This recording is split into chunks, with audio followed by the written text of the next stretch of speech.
नमस्कार, स्वागत है आपका देश हमारा में। मैं हूं सनी गंगासागर आपके साथ में। इस बुलेटिन में आपको दिखाएंगे देश प्रदेश की दिन भर की वो बड़ी और महत्वपूर्ण खबरें जो कि सुर्खियों में छाई रही। शुरुआत करेंगे इस वक्त आ रही बड़ी खबर से। रायपुर से ये बड़ी खबर आ रही है। पटवारी हड़ताल को लेकर यह खबर है। पटवारियों की हड़ताल को लेकर राज्य सरकार की बड़ी कार्रवाई सामने आई है। राज्य सरकार ने हड़ताल पर एस्मा लागू कर दिया है। हड़ताल की वजह से राजस्व प्रकरणों में परेशानी हो रही है। सीएम भूपेश बघेल ने सख्त निर्देश दिए थे। गृह विभाग ने हड़ताल पर एस्मा लगाने के लिए आदेश जारी किया है। तो लगातार 25 दिनों से पटवारी हड़ताल पर थे और आखिरकार अब सरकार ने उन पर दबाव बनाने के लिए एस्मा लगा दिया है। सबसे पहले INS 24/7 पर यह खबर हम आपको दिखा रहे हैं। तो प्रदेश भर के पटवारी पिछले 25 दिनों से अपनी मांगों को लेकर हड़ताल पर है और उनका जो आक्रोश है वो अब खुलकर सामने आ रहा है, जिसकी वजह से राजस्व के जो प्रकरण है वो लंबित है, काम बाधित हो रहा है।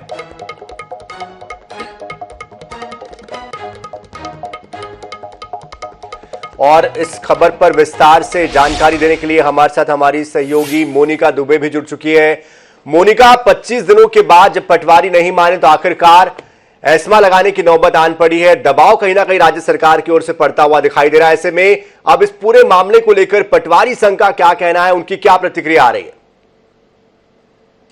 अजी बिल्कुल, लगातार जो 24 दिन से ये नया राजधानी स्थित तूता धरना प्रदर्शन स्थल में अपनी 8 सूत्रीय मांगों को लेकर प्रदर्शन कर रहे हैं। राज्य सरकार के सामने यह अपनी मांगों को लेकर अड़े हुए हैं। इस वक्त हमारे साथ राज्य पटवारी संघ है, लेकिन पहले मैं आपको यह बता दूं कि राज्य सरकार ने आदेश जारी किया है। सीएम भूपेश बघेल ने सख्त निर्देश जारी किए थे कि गृह विभाग द्वारा किया जाए, इस पर आदेश जारी किया जाए।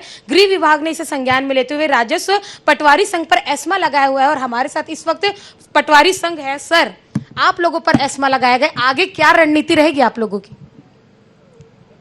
सरकार ने हम पे एस्मा लगाया है। मैं बताना चाहूँगा, ये हमारे आत्मसम्मान की लड़ाई है, स्वाभिमान की लड़ाई है, हमारे हक अधिकार की लड़ाई है। एस्मा लगाए, जेल में भरे, फांसी चढ़ा दे, आंदोलन नहीं रुकेगा, आंदोलन जारी ही रहेगा। सरकार का ये कहना है कि जो राजस्व कार्यों में बाधा आ रही थी, इस वजह से एस्मा लगाया गया। आप लोग अपनी मांगों को लेकर एक और अड़े हुए हैं। किस तरीके से देखते हैं सारी चीजों को?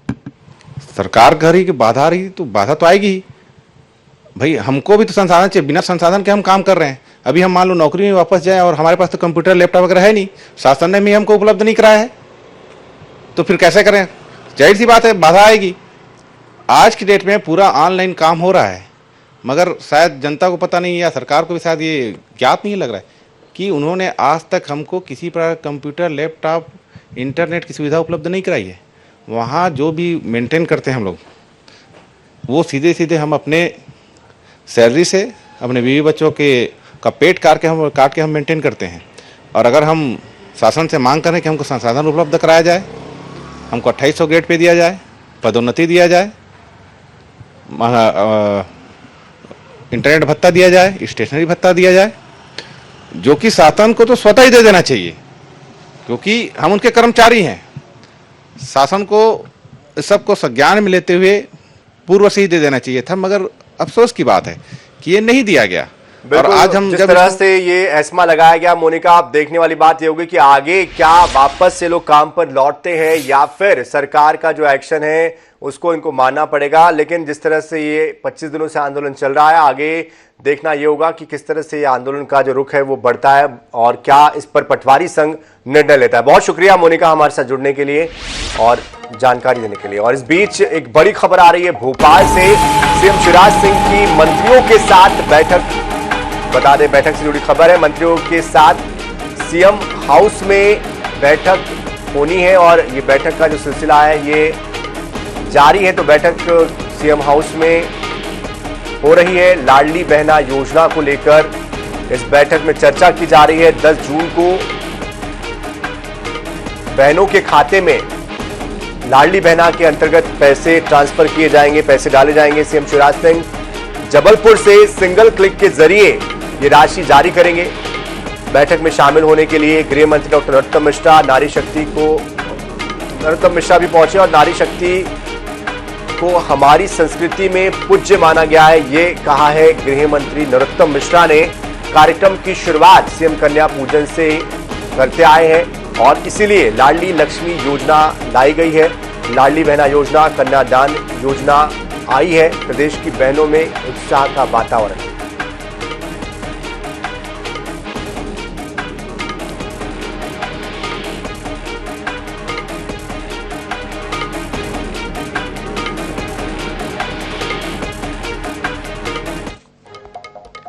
केंद्र सरकार ने देश भर के किसानों को बड़ा तोहफा दिया है। सरकार ने मूंग, मक्का, धान, अरहर, उड़द समेत 17 फसलों की मिनिमम सपोर्ट प्राइस यानी कि एमएसपी को बढ़ा दिया है।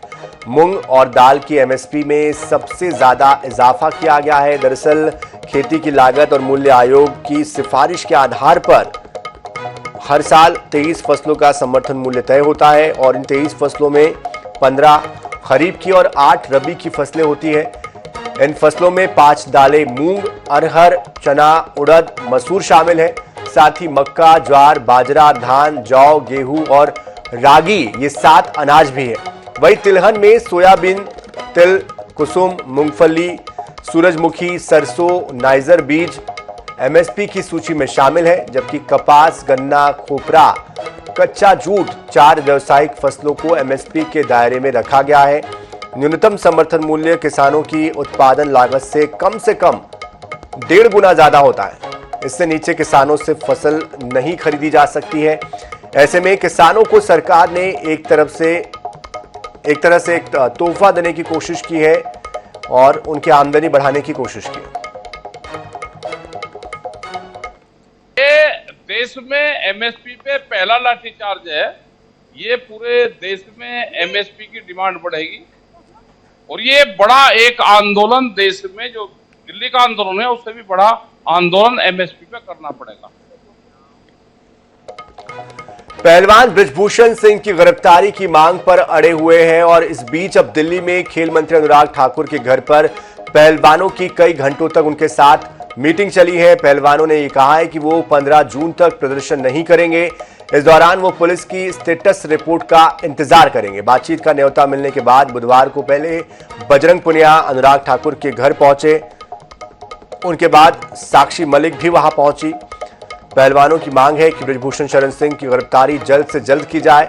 वहीं उनकी ये भी मांग है कि कुश्ती संघ का चुनाव निष्पक्ष तरीके से हो। बृजभूषण के परिवार का कोई भी सदस्य कुश्ती संघ में नहीं होना चाहिए। साथ ही पहलवानों ने अपने ऊपर दर्ज एफआईआर रद्द किए जाने की मांग की। इधर किसान नेता राकेश टिकैत ने कहा कि हम पहले से ये कह रहे थे कि बातचीत हो, हम पहलवानों के साथ हैं। सभी सवाल पहलवानों से पूछे जा रहे हैं, जिस पर आरोप लगे हैं उसकी जांच की जानी चाहिए।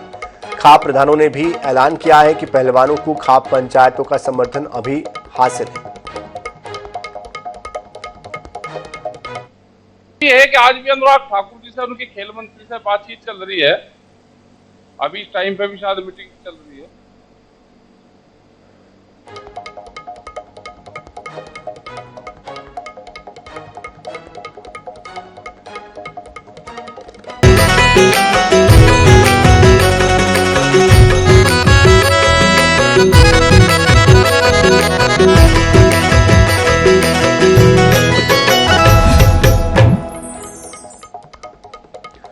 और अब बात विकास के गढ़ छत्तीसगढ़ की। छत्तीसगढ़ की भूपेश बघेल सरकार हर क्षेत्र में विकास कार्य कर रही है। वहीं आम जनता तक बेहतर स्वास्थ्य सुविधाएं पहुंचाने के लिए छत्तीसगढ़ सरकार ने हमर अस्पताल योजना की शुरुआत की है। इस योजना के चलते लोगों का मुफ्त में इलाज हो रहा है।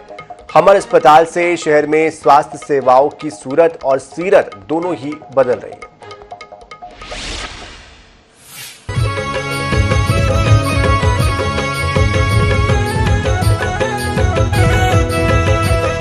राष्ट्रीय स्वास्थ्य मिशन के सहयोग से गुढ़ियारी के शहरी सामुदायिक स्वास्थ्य केंद्र और राजातला, भाटागांव, फनपुरी स्थित शहरी प्राथमिक स्वास्थ्य केंद्रों का पिछले वर्ष हमर अस्पताल के रूप में उन्नयन किया गया, जहां लोगों को सुबह से लेकर देर शाम तक चिकित्सा सेवा मुहैया कराने के लिए इन अस्पतालों में सुबह 8 बजे से रात 8 बजे तक ओपीडी संचालित की जा रही है।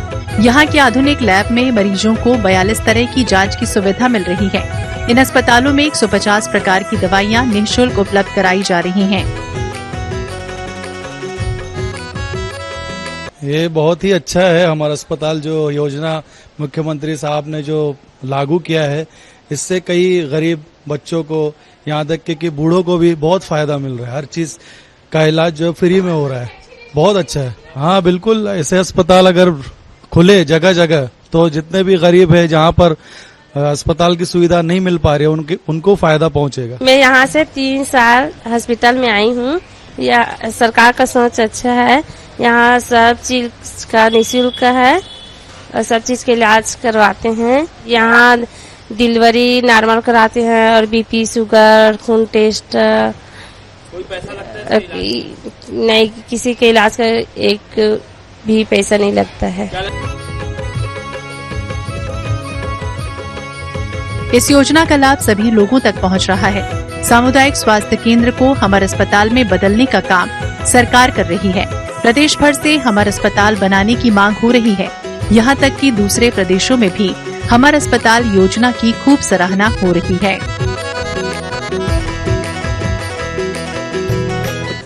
देखिए, हमारी सरकार बनने के बाद मुख्यमंत्री भूपेश बघेल जी ने स्पष्ट तौर पर कहा कि आदमी का जीवन यापन करने के लिए रोटी कपड़ा की व्यवस्था हो जाती है। आदमी को सबसे ज्यादा परेशानी तब होती है जब उसे चिकित्सा सुविधा मुहैया कराना होता है। अच्छे से अच्छा रसूख जिसके पास में सारी सुविधाएं रहती हैं, संपन्न व्यक्ति भी जब अस्पताल के चक्कर में पड़ता है, इलाज कराता है, तो उसकी कमर टूट जाती है। गरीब आदमी को तो इलाज की व्यवस्था करने में ज्यादा जोर लगाना पड़ता है। तो मुख्यमंत्री जी ने संवेदनशील निर्णय लिया कि हम अस्पताल को लोगों के नजदीक पहुंचाएंगे। हमर अस्पताल योजना भी उसी का एक स्वरूप है, जिसमें हर मोहल्ले में स्वास्थ्य केंद्र, उप स्वास्थ्य केंद्र खोले गए हैं, जिसमें लोगों के इलाज की सुविधा कराई जा रही है। छत्तीसगढ़ सरकार हमर अस्पतालों के जरिए मरीजों को आधुनिक और मुफ्त इलाज के साथ साथ सस्ती दवाएं भी उपलब्ध करवा रही है। Bureau report, INH 24/7।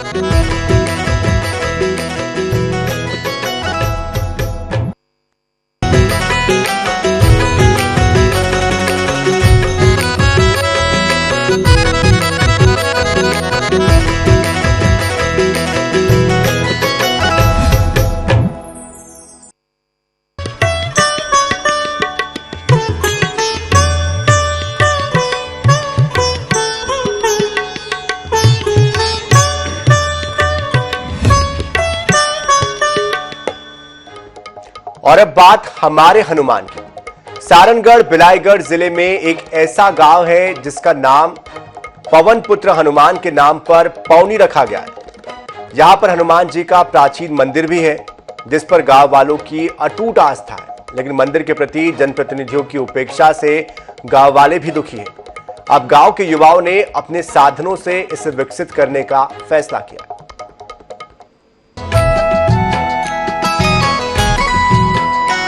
पवनी गांव बिलाईगढ़ तहसील में आता है। सैकड़ों साल पहले ये स्थान घने जंगलों से घिरा था। धीरे धीरे लोग यहाँ आकर बसने लगे और पूरा गांव बस गया। गांव के नामकरण की बात आई तो ग्रामवासियों ने गांव में पवन पुत्र का पद चिन्ह देखकर गांव का नाम पवनी रखा। यहाँ के पुजारी और गांव के युवा भक्त मंदिर और बजरंगबली को लेकर अपनी भावनाएं कुछ इस तरह व्यक्त करते हैं।